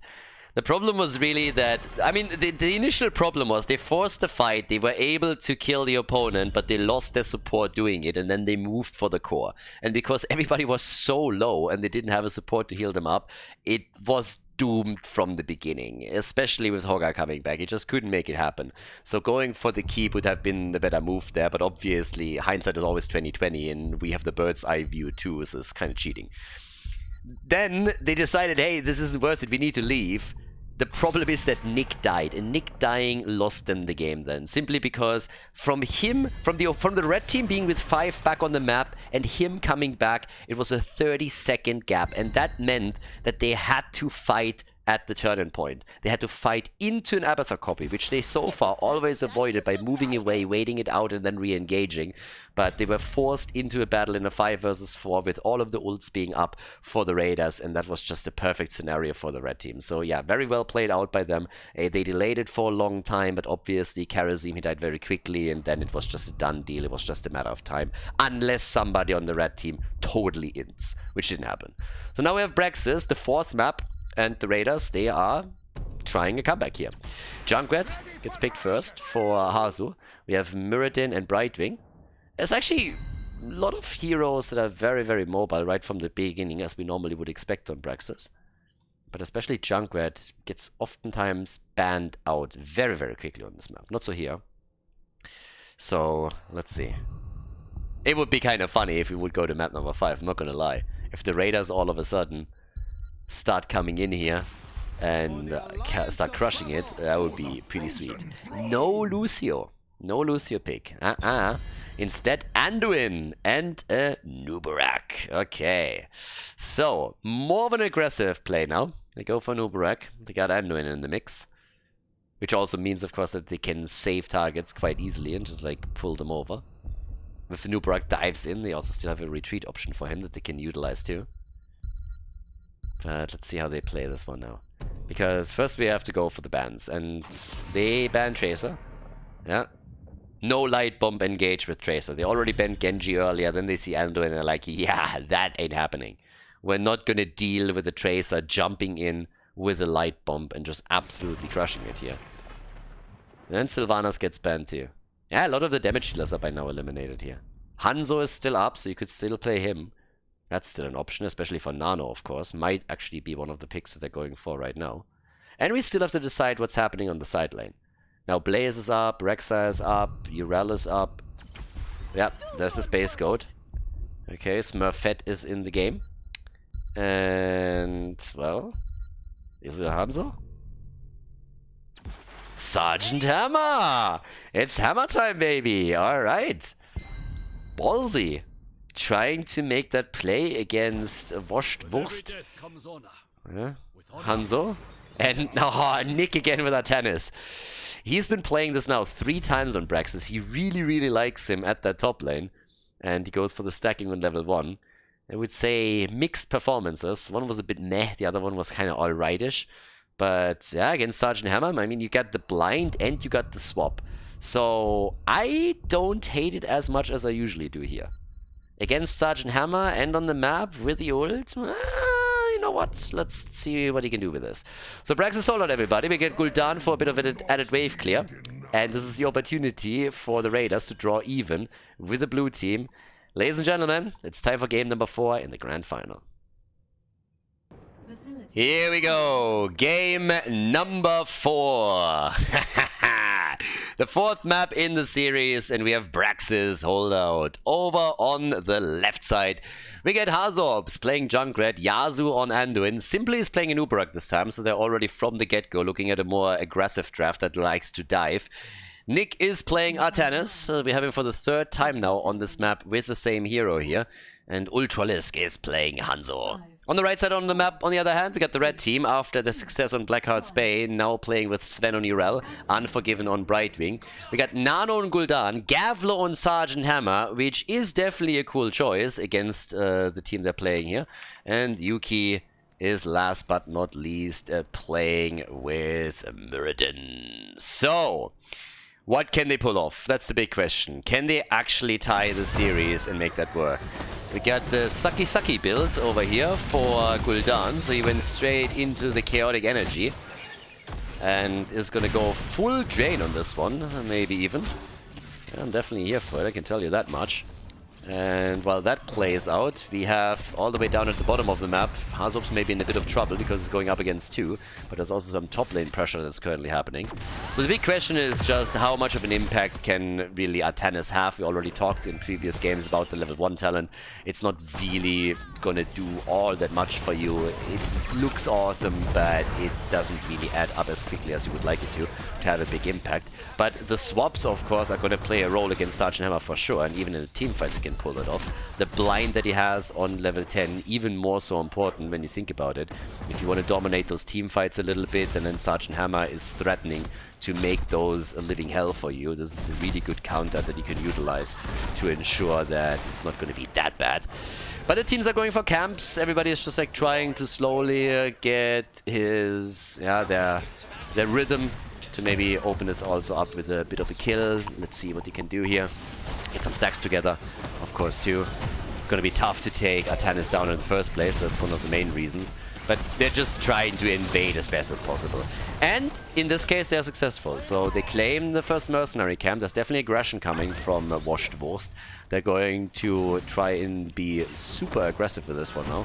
And from the beginning of the game, just take the reins and take the initiative. And it's working pretty well so far. So with Urel trying to reclaim the beacon at the top, we now have them already on 40%, which is pretty good. They might lose control over the bottom of the map now, but 46% is already a very solid start that they have right here. And even if the opponent is starting to take over, that's a good baseline to work with, for sure. Everybody's just diving in, trying to connect a couple of stuns here. Urel, of course, still very, very tanky and could become a problem. Gift of the Naru is in. Yep, and we also got the magic spit again. A stun, a second one, and can they go for Trashwing? Nah, not yet. Brightwing is still alive. Control taken by the red team. They don't have control over the bottom of the map though. Junkrat against Gul'dan is still a thing there. The early level 4 definitely helped the Raiders, and now they got the siege tactics. They're still missing out on the mobility with Sergeant Hammer on the other hand, so that is one of the downsides. But then again, with level 4 now available for both of the teams, they're still trying to rotate and try to get the better position there. And they're trying to get the Stormbolt too. And not only that, seems like Nano might fall, and well, Scratch the Might, Saki, and he's dead. So, drain, all you want, baby. In this case, he was anticipating the juke from Hazu, and Hazu was like, yeah, I'm not juking. I'm just like running away. So, yeah, no extra juking skills required. I'm just trying to get home as quickly as possible. Now we got a kill against 0. Gul'dan was the first one to fall. But up here at the top, Sergeant Hammer is starting to become a little bit of a pain. And that is where we have a swap coming in. So, yeah, but also, nice move, Nick low, and he gets away. So does Sergeant Hammer. Gavlo is still alive. But, yeah, heavy aggression from both teams. I like it. And maybe a couple more points here for the blue team. Yeah, they get a few, but not really a whole lot. So they are at 58 against 28% now on the progress. This isn't winner takes all, so every single point that you get here matters. And yeah, down to the bottom of the map, we have also a couple of these structures already taken down a notch, but the rotation, it's coming, and it's coming for Muradin, and that emboldens Hazu. All of a sudden, Junkrat is trying to make his play. Stun. Gul'dan dead again. Very well done. Very snipey kill that we just got from them. And even more control with Nick sitting up at the top and just trying to survive through all of this. So yeah, they're sitting at 80% now. Level 7 talents a little bit sooner in the hands of Washed Wurst, which is going to help them too. Yeah, they're going for the 100%, they're getting it, and they might even get a couple of kills. And that would be the nightmare scenario for the Raiders if they lose heroes before the defense has to kick in. Gul'dan with his level 7 also still continuing with the drain. Simply is getting a bit too aggressive, and now all of a sudden it turns against the blue team. Just as they have an opportunity to utilize all of this, they're losing one of their heroes, and they're still trying to go for an additional kill. Nick is just diving in and out and trying to get the connect here. And definitely threatened Urel also a bit, but as it stands, they're all still surviving. And yeah, Sergeant Hammer is helping to zone out Ultralisk a bit, but it's still damage. I mean, again, it's still a very close game, at least for now. We have 100 stacks already for Artanis. Again, sounds a lot more than what it actually is. The damage impact is not going to be that big on the auto attack, but he's doing a great job there, especially sustaining himself through the attacks when he's trying to keep control on that shrine. 15,000 damage. It's a pretty good comparison, by the way, because in one of the previous games, Artanis actually had top damage, and I said at the time that a lot of that was simply because he was padding his stats against Misha throughout the entire early and mid game, and now you can see a pretty good comparison of where he roughly is. But he's still drawing even with Sergeant Hammer. Now, Hammer, obviously, as the game continues, is going to get a lot more damage together, simply because she now has the mobility after level 7. She's also going to get her level 16, which should have an impact here. But still, Artanis with some decent side laner damage at this point in time. So, getting some numbers in. We have them in a tiny little experience. Not really too impactful just yet. But over time, it could play a role when they're getting towards level 10. Right now, 2 kills to 1. And let's see what else they can do here. I mean, it's all about camps right now as they're popping up again. Nick is already trying to defend a little bit up at the top. Not really a whole lot that he can do here all on his lonesome, but the rest of the team is now also saying hello and slowly starting to stop by. Bottom of the map, of course, we still got the 3-man for the Raiders. And, well, Muradin, this is obviously the displacement that is always kicking in here, and it's always kind of fun. Yeah, I mean, every single time you can do a whole lot with this. So, as it stands, we are now looking at the entire wall at the bottom of the map completely destroyed. Nothing to do here anymore. And yeah, top side, we see the same happening just on the other side of the map. So both of the teams are just trying to get structural damage done and trade this as best they can. And Gul'dan is keeping himself in play with one drain after another. But it also means we get Haymaker now, we got the Napalm Strike. Heroic abilities are in. And the Raiders actually overtook them in experience. They pulled ahead a little bit here. Now, Artanis is still trying to brawl us as much as he can. Is going for the blind as you would expect. And with the beacons opening up again, this is a bit of a moment of truth scenario. We will see which team can dominate on the second objective. Of course, it's the light bomb that now comes in. But Atanis, yeah, he's going to try and take the position right there. Is immediately getting attacked by everything that they have. Jumps in, gets the quick swap here, and threatens Garflo and forces him back. Ah, good thinking. Good thinking with the arrow, but obviously this did nothing. The initial idea was great. The ult for Urel is still out, so they dropped the cocoon on her. And here comes the blind, and that is unfortunate for Sergeant Hammer. Nice unstoppable though. But she's still in trouble, and Brightwing has to help out. As we see Nick zoning them as best as possible, but the punching back of the Nexus is again dead, as he was very much alone against 3 or 4. They get the counter kill. As long as they trade, it's fine, but losing Hanamura does definitely not help their cause. And now they lose Anduin. Guys, that's a big one. It's a 4 versus 3 on the map, and Hazu is trying to retake the beacon, but this is starting to become a big problem. So he's getting pushed back, and that's a huge objective that is all of a sudden on the horizon. And while all of this happens down at the bottom of the map, we already have Gavlo pushing the top lane out. And you can build a lot of momentum in this game on this map when you take those forts down. This is not looking good for Washed Wurst. We might go to game 5. We might actually go to game 5. And then I say it and Sergeant Hammer dies. So, yeah. But still, this is a big, big Zerg wave. And it will eliminate the fort. So they got to stop this. But I really have to admit that this game is getting a lot closer here than I thought. I mean, the entire series.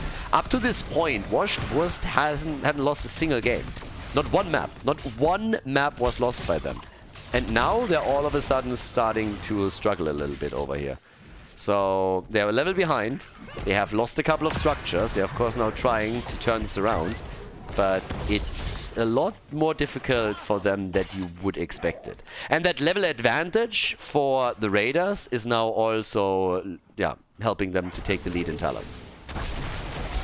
But yeah, big crazy. So on level 13 we got the Fell Armor now. More survivability here maybe.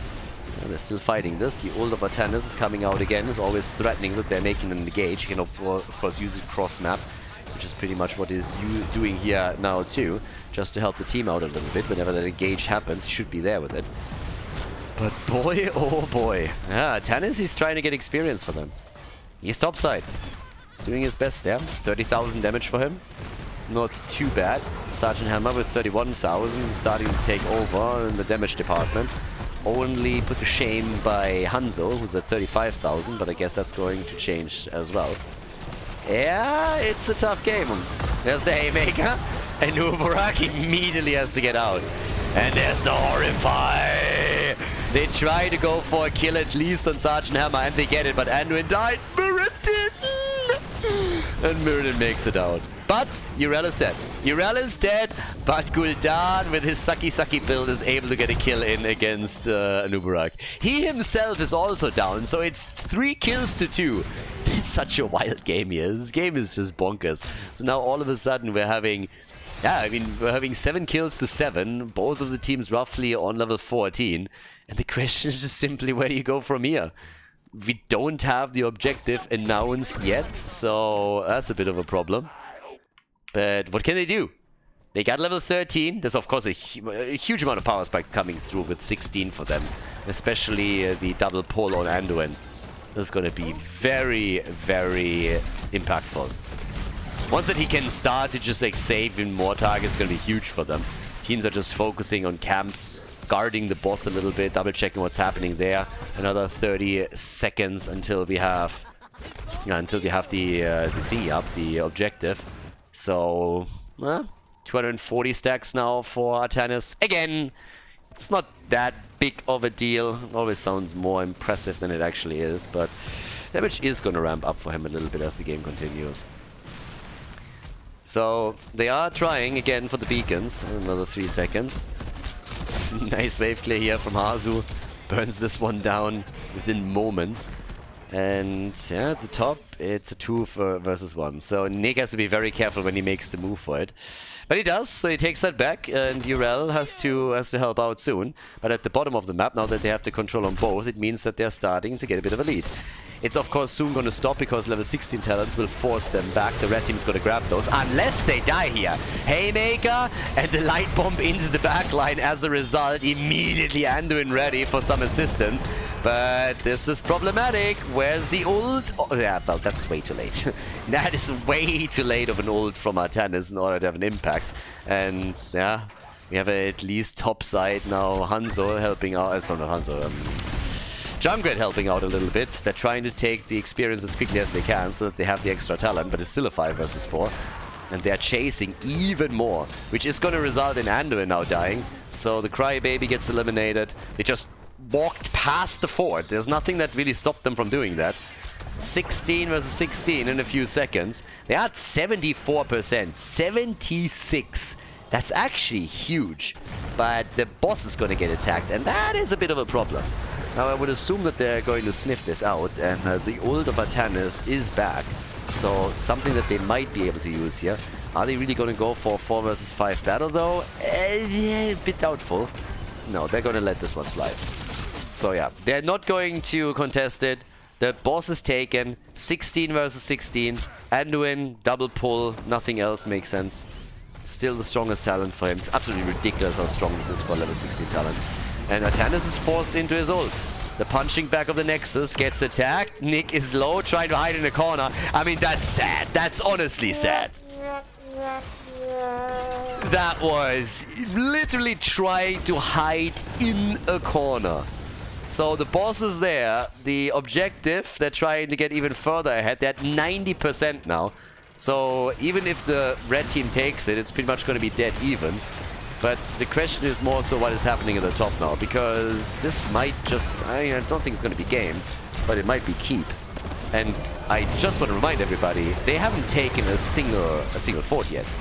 So, yeah, oh, what? This is a 4 versus 5? Don't tell me they're all of a sudden winning this. MAPness is back in 2 seconds, and he has his ult, so even if he can't join them directly, he could use it if they continue the battle. Hazu with a tactical pause right here. So I'm not quite sure what exactly is going on. Previously, we had the problem that Simply was dropping a few times, but I don't think that's an issue right now. We got 7 kills to 10. The objective, there is still control at the top lane of the red team. But now that they're saving their keep, I feel this is probably one of their best and last chances to get back into this. It really is. I mean, you gotta bring this back at some point. At 1 level disadvantage in experience, you cannot wait for level 20. You have to make a play. And, well, they're losing a few points right now. So, shouldn't give them that opportunity. What is this going to be? 28, 30, 32. 32 points. But they gotta force something. Hanzo, by the way, hasn't died yet. Hanzo's the only one that has not fallen yet. Oof. Yeah, 60,000 damage for Hanzo. Easy top damage in the game. But they gotta win the fight. Where's that Hanzo arrow? Where is that magic ult from Nick that shuts down Sergeant Hammer in the big team fight? That's what they need right now.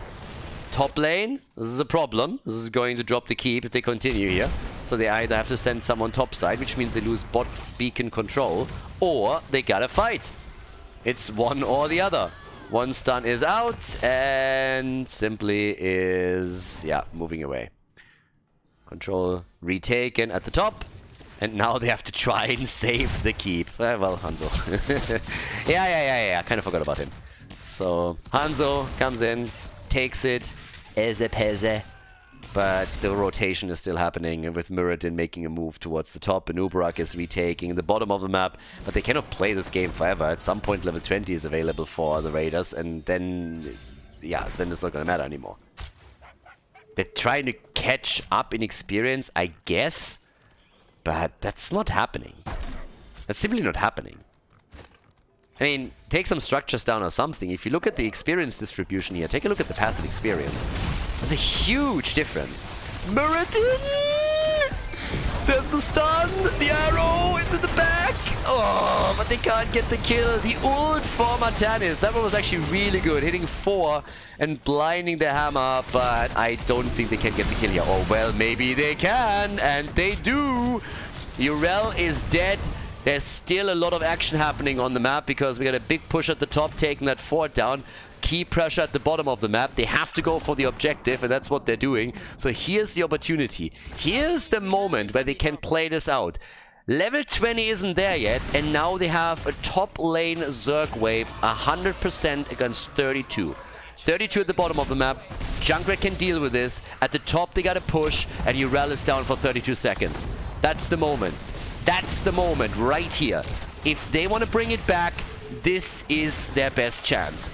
Junkrat is dealing with it as best he can at the bottom of the map. He's going to save this keep. At the top lane, it's a 4 versus 4 for another 16 seconds. If they can do some work here, it might just be enough to help them over the time so that they can hit level 20 later on as well. And of course, it also slows down the objective a little bit. Yeah, but they're not... Ooh, what an arrow! What an arrow! And Nick nearly swaps himself into a Sudoku move for the sure death. So they gotta move back now. Level 20 is ready for the Raiders. They're retreating. This is gonna be fine. Yeah, Muradin is gonna be alright, but he can't do anything about this. There is already the ultra capacitors. And, well, at this point in time, you have to bridge half a level. That's definitely doable. So, yeah, that wave bought them some time. It did damage to the top.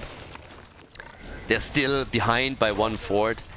They have to make sure that no Stormbolt connects, and well, it does. And the second one too. Reborn was used right away. He was hoping to lock them down a little bit further, but of course Anduin came in and pulled the target out. Another jump, another Stormbolt. Nick, they gotta retreat. They don't have to be here. They don't want to fight this. They gotta retreat a bit further. Maybe they have to fight for the keep at the bottom of the map, but with Hanzo at the top, he should be able to help them. Minion wave is there, and that's level 20. Bam! 1 hit, 2 hit. That needs to be level 20 any second now. Of course, Sergeant Hammer is trying to just zone them out here and siege up, especially with Napalm. Oh, and it's a tough one too, but they are about to hit their talents. And they can also poke, of course, with Hanzo a bit more now that Ultralis rejoined the team at the bottom of the map. Arrow completely missing. Not even close. But we have the orbital bombardment. Nice swap attempt, but Muradin can easily jump out. So they're trying to force the fight here. Didn't quite pan out. The arrow is the only ult that they really used here. So, well, that is a 50-second cooldown that they gotta play around. But they have now, especially the level 20 of Artanis that can help them against Sergeant Hammer. And they go for Muradin! And he dead! Muradin is dead. Ultralis gets away. He's super low, but he gets away. The fight down here still continuing. And oh my god, a 5 versus 4! Again, the blinds are in. They're trying to go for another kill, especially against Gul'dan. And what a swap by Nick. Not good enough. There's the drain, and Nano is still fine, but the beacons are popping up in another 10 seconds, and Washed Wurst is currently in a 5 versus 4 situation on the map. But they're also about to lose... Okay, Hanzo's on the way. No, Junkrat's on the way. I was just about to say, they're losing their top keep now, and thankfully for them, that minion wave just started to block them here. So progress is being made, just a little bit. A little bit more. Now that the Nubarak is here, so yeah, they're still trying to force them into that fight. Obviously, the Raiders have zero interest in battling this out without Muradin, and he's now coming back. Oh my god. 40%! Look how low these keeps are, by the way. This one has pretty much nothing left. Down at the bottom of the map, this one is also not looking too good, and at the top, obviously, has taken some damage too. We have another kill attempt, and Gul'dan is down. The staggered death, just as Muradin is back on the map. They are losing Gul'dan. The problem is that Hanzo... Oh, the stun! The stun! But he dies! But Brightwing dies too! They're trading kills again! They're trading kills, and it's still an advantage for the Washed Wurst. They're looking at the boss. 100% Zerg wave against 0. That top lane should be fine. Junkrat will defend at the bottom and at the top. And here's another opportunity to pull ahead in the game. It's ridiculous. Oh my god, 11 kills to 11. I don't even know what's happening here anymore. It looked for a long time like it would be a 3-1. Then it looked like it's inevitable that we're going to game number 5. And now it's Washed Wurst that has the advantage again. Yeah, Atanis with 61,000 damage, 80,000 for Sergeant Hammer. Top side pressure. Hazu wants to save the keep. That in and of itself is already going to be a problem. I don't think he can do it. I'm not sure if that's the damage. Down at the bottom of them, they're not going to get this one either. Keep is saved. I mean, he saves the keep. But oh my god. Like, one hit and this thing is down. You sneeze on that. This is being held together by some chewing gum and spit. Probably Brightwing's magic spit. That's probably what it is. But yeah, so they got a fort out of it. That's it. They got a fort. We're 23 minutes into the game and all they got was a fort. This game is not over. Boss would end. Boss would end. Both teams know it. And they're very eager to ensure that nobody's... Well, what? Are they really trying? That would be quite the move here. Muradin in a bush. Muradin. Yeah, he doesn't have avatar. He does not have avatar. He is a haymaker boy. And, well, that became a problem. Ult baited out from Urel. That's an issue. That's a 2-minute cooldown that they just burned here. 2-minute cooldown. Boss fighting helped them more than anything else because the blue team didn't want to walk through it. But this is getting just crazy. We're 24 minutes in on Braxis. 24-minute game already. And no end in sight. They're pushing through the top now. They know that Urel doesn't have an ult right now. That's actually a massive, massive cooldown. They, of course, have a couple of their abilities still on cooldown as well, but they know that there's a massive gap between them and Urel. So, yeah, there's another stun. They're diving in again. Good ult. And Muradin nearly dying here, but Brightwing with a save. But time and time again, it's Atanis attempting to shut down Sergeant Hammer in the back with his ult. There's another charge right now. Once again, here's the plays being made with the beacons activating in 30. Urel still without an ult for another minute. Oh! Brightwing! Trashwing the kill! But Hanamura is also down and Brightwing survived! No way! Brightwing survived. Nick is jumping in. But boy, that might have been it. No cocoon. There's the next attack. He's in trouble. Saved by Anduin once more, but now the entire team is being chased. The arrow! Big, but not big enough. Gets the stuns. Anduin is dead. Guys, we're going game 5. We're going to game 5. I cannot believe it. That is crazy. That is absolutely crazy. We are going to a 5th game between the Raiders and Washed Boss. There is no chance that they're defending this. It's just impossible. So, incredible. Absolutely incredible. They made it happen. They killed them. Shit Tannis. Trash Tannis. Useless. Once again. I'm totally going to blame this on him. You know why? Because I can. 15 kills to 11. The core is about to fall. Hanamura is back. It's not going to save them the game. There's absolutely zero way to salvage this anymore. Here we go. 11 kills to 15. And we are headed for the final map in this series. We're going to game number 5 in the grand final. GG.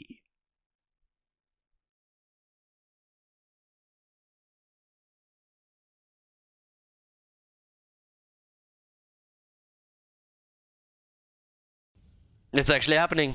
We are on game 5. Warhead Junction.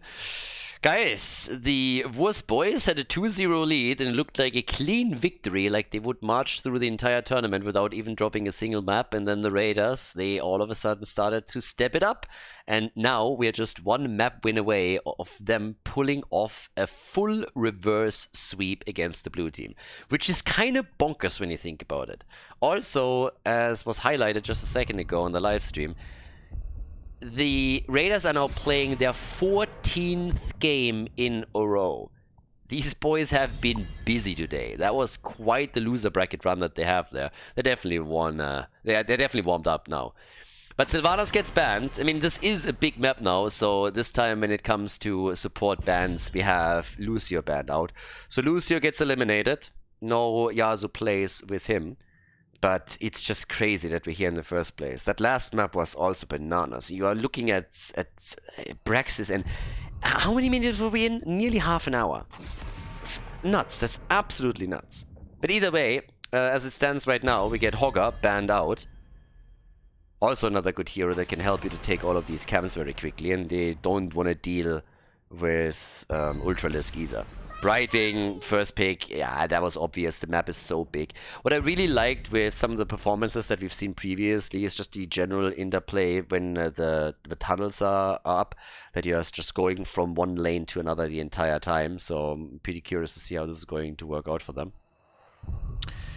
But yeah, we have Brightwing as an opener, and now a bit of a moment of truth. Rhaegar and Blaze. Yeah, they like to play with Rhaegar. Blaze is obviously insanely powerful here, so they go for him too. And I am absolutely here for it.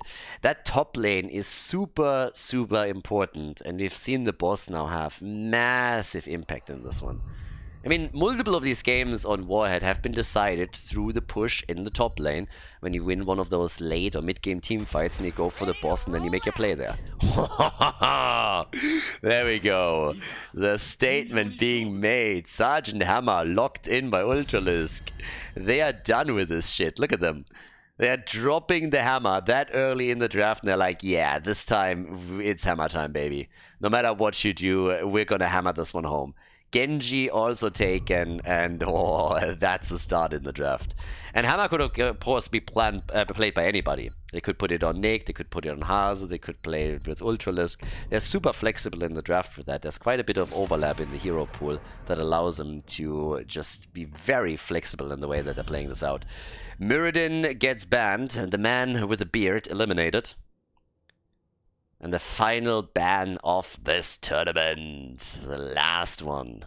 Last but not least. What do they get rid of now? What are you afraid of if you're playing against this? They're getting rid of Abathur. Yeah. After we had that X-Factor pick on Blackheart's Bay, they don't want to deal with it again. I don't hate that. I really don't. I like it. It's always cool when you have a series just develop its own meta a bit, and they just look at this and they're like, okay, what could potentially throw us a curveball? And they decide to get rid of Abathur, just in case. So, yeah, we got Genji, we got Chromie. Sorry, yeah, Genji and Chromie, I mean, it's still true, but we got Diablo that just locked in. I was mostly talking about the tank. I don't know why my brain jumped to Genji, still seeing him out of the corner of my eye. Can never forget about Genji. Leo, the janitor. It's time to take out the trash. And for Simply, what are we getting on the last pick? It's Jojo. Alright guys, Jojo in the house. We got Leo and Johanna at the front line. We got Sergeant Hammer and Genji for damage. And now the final pick for Gavlo. He needs to bring a little bit more damage to this. Chromie alone is not going to be enough. She's heavily reliant on those cooldowns, which is manageable if you coordinate the attacks well. But you want to have something that can bring a bit more sustained damage to the mix too. And Gavlo, what is he gonna bring to the table? It is Dehaka. Triple front line. Going for the triple front right now. Very, very beefy. Can try and make the plays from the back to Sergeant Hammer. And that is it. This is the final map. The winner takes the tournament victory. Loser comes in second place. Warhead Junction is our final map here at MAPness. Let's go, everybody. Warhead Junction. The series is tied. It's the final map. It is Warhead Junction. On the left, we get Hazorps on Sergeant Hammer. We have Simply on Jana. Ultralisk, he's the one playing Genji. We have Nick on Leoric on the side lane. And Yasu is playing Brightwing. To the right side, with definitely the surprise of the tournament here. Great performance by them, a good run through the lower bracket, and now in the grand final, they are trying to pull that reverse sweep off. We have Gavlo on Blaze, we got Sven playing Dehaka for the team, Nano with Chromie, no surprise here, Unforgiven, he's playing Rhaegar, and Uki on Diablo. Alright. That's a big map, and it's not really a map that you see all that often in competitive play, which is the whole point of this tournament, of course. But can they pull it off, yes or no? That's the question. Already the attempt to go for a kill, and a big jump by Rhaegar. Damn, that doggy was eager. Look at those hind paws, wow. That's some muscles that he has on that one. Yeah, nicely done. Harzob's at the bottom of the map, still trying to open this up slightly. Yazu, though. He's a bit in trouble, but he should be able to get out. So Rhaegar jumps in, Chromie with damage, but good jukes from the Frenchie, and that keeps Brightwing in play. Yeah, nicely done. Good job by Yazu. Very well played here. That could have definitely been a kill if he tried too fast to go through the gate. He would have been taken down. But okay, all the way up at the top. We now have still our little 2 versus 2. Jojo has escorted some minions in the middle and is now trying to make sure that they can get some damage on those gates. Not going to be a whole lot, but the longer she delays Diablo, the better, of course, for the blue team in the long run. Incremental advantages. You're trying to get slowly but steadily a little bit ahead of your opponent. And it all adds up over time. Now objectives, the Warheads are of course going to pop up soon, TM as well, going to be announced in a minute. But it's still noteworthy that it's all about the camps from here on out for the teams, at least for the earlier stages. And that's where Rhaegar really helps out. And Genji is hoping to get a bit of a sneaky kill apparently. Rhaegar's low, but he's not that low. Some assistance is coming in too. Guys, they're going for it. They're actually going for it. They're trying to take the camp here. Might be able to claim it. They should have probably waited a little bit longer, but I guess the red team realized what was happening here and rotated them out. So it was well done. And that is actually, honestly, this is something that the Raiders have been doing the entire time. They make these smart adjustments and it works out for them. Not only do they safeguard their own camp, but they're also getting a kill on Leoric. Now Leo is going to be back soon. But still, this kind of matters. They're sacrificing some things at the bottom of the map on the other hand, so still have to be careful here. But I like the way that they're playing this. They were realizing heroes were missing on the lane, they maybe saw somebody sneak a bit over, they realized there would be a play for the camp, and so they made a move against it, and it worked out. Now, shortly after that, they lose Rhaegar like this, that doesn't really do anything for them, and they lost the entire wall at the bottom of the map too. But still, they are trying whenever they can to get ahead through good decision making. And maybe this is going to be something that will help them to again take a lead in this one. So, as it stands, we have still camps being focused more so than anything else. Sergeant Hammer obviously does not have the mobility yet that comes with level 7, but we at least have the siege tactics that's going to make it easier for Hazu to survive whenever he's getting attacked here. All the way up at the top, we are having still a bit of a poke happening against Diablo as the first Warheads appear on the map, and they're trying to lock that one in with him. Yazu already has one, and, well, they were trying to go for Nick also with the drag, which didn't really connect properly. Brightwing helping out at the bottom lane, so there's a lot of Warheads now in play that the teams are trying to get. Yeah, you also have to be careful. Figure out where exactly Chromie is, but the fight is not only happening around the bottom of the map, but also up here at the top. With level 7 hitting earlier for Washed Wurst, they have a slight advantage, and especially for Sergeant Hammer, that's going to make a huge difference, simply because you now have the mobility that allows you to stay a bit closer to the action here. So continuous 2 versus 2, but Hammer can start to zone this a lot more, and you can tell that it's not really easy for the red team. Now Chromie is of course attempting best to keep Sergeant Hammer low, but some really neat moves by Hazu to consistently zone them whenever they can. And while this is happening, the top lane gets also pressured. We still have Blaze and Jojo busy in the middle of the map as the two of them are fighting. But over here, it's an entire wall that gets destroyed again. And on top of that, we also have the fort itself taking some serious damage. So things are looking really, really good for Washed Wurst. I mean, again, small advantages, right? So in the early game, they're doing well. But of course, you gotta properly deliver if you really wanna then get the advantage here. They go for Ultralisk, and Brightwing has to help down quickly, but that also means we got one Warhead.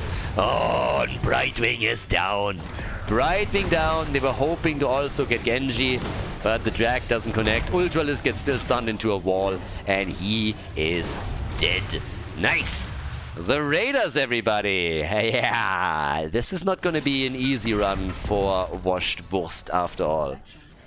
It's just so crazy to me. I said from the first match in this tournament that they are the big favorites. And they still are. So that the Raiders can come in and really push them to their limit is absolutely incredible. It's so awesome to see.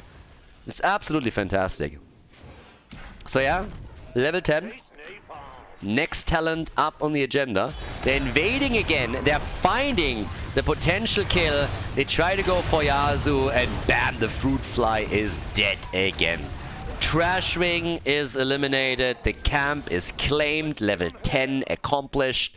And now we have them with level 10 abilities, but they're still suffering at the top. This is when Nick is going over and over again for that fort, and it's a problem.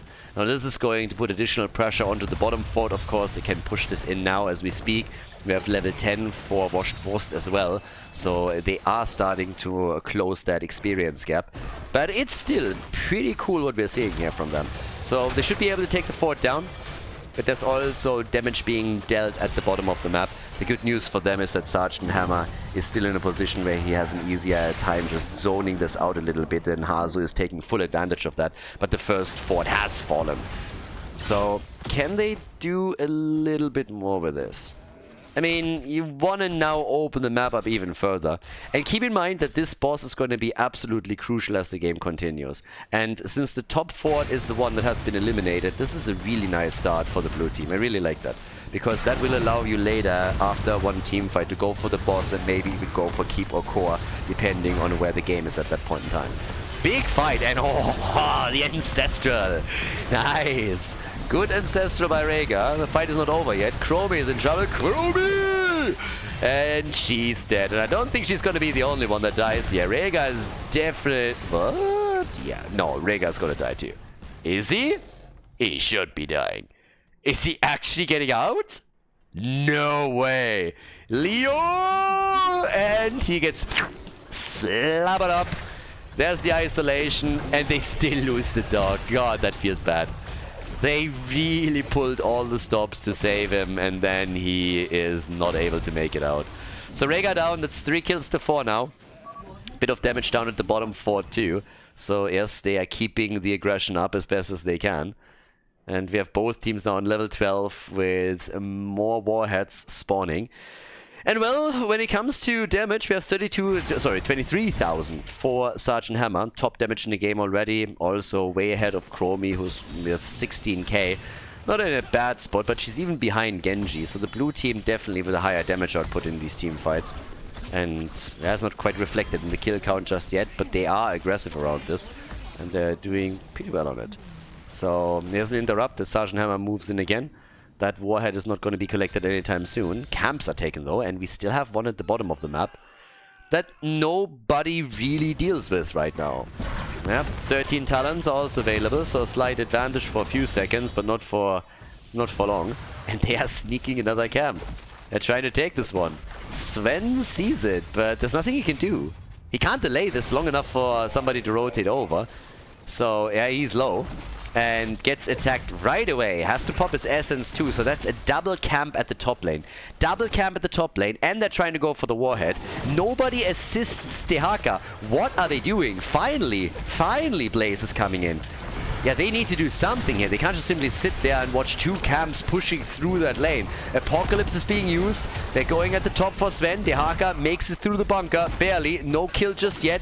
Down at the bot lane, though. We had an attack, and Dehaka still falls at the top. Dehaka is down at the top.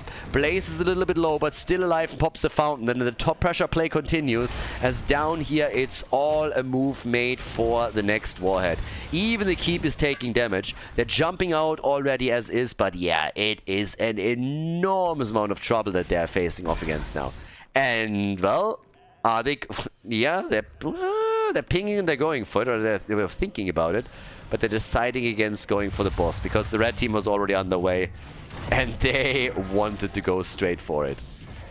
Yeah, this boss is huge. Genji is checking that out, and are they really committing? There's the wall stun. Jet propulsion is also connecting. Ultralisk is getting out, but they are making a play for the boss. This is looking a little bit like a Hail Mary right now, but it's also partly because Sergeant Hammer is visible at the bottom of the map.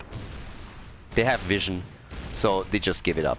But that also means that Sergeant Hammer now has to get value down here. And that's why Hazorps is pushing this aggressively. They're even getting a kill in the middle, thanks to the Tomb of Leoric. So yes, the boss is taken by the Raiders, but it comes at a huge cost. Level 16 talents for the blue team. Damage in the middle of the map that result in the fort being reduced to 50% HP. And down here, the side wall has been opened up. Damage at the keep wall. Now Leo dies, but again, he obviously is going to be back soon. I mean, that's half a minute where he's down. He is going to provide them with vision. He's going to connect that drain and reduce the death timer even further. But they are, of course, in a great spot. Each team still with a Warhead here. 5-2-5.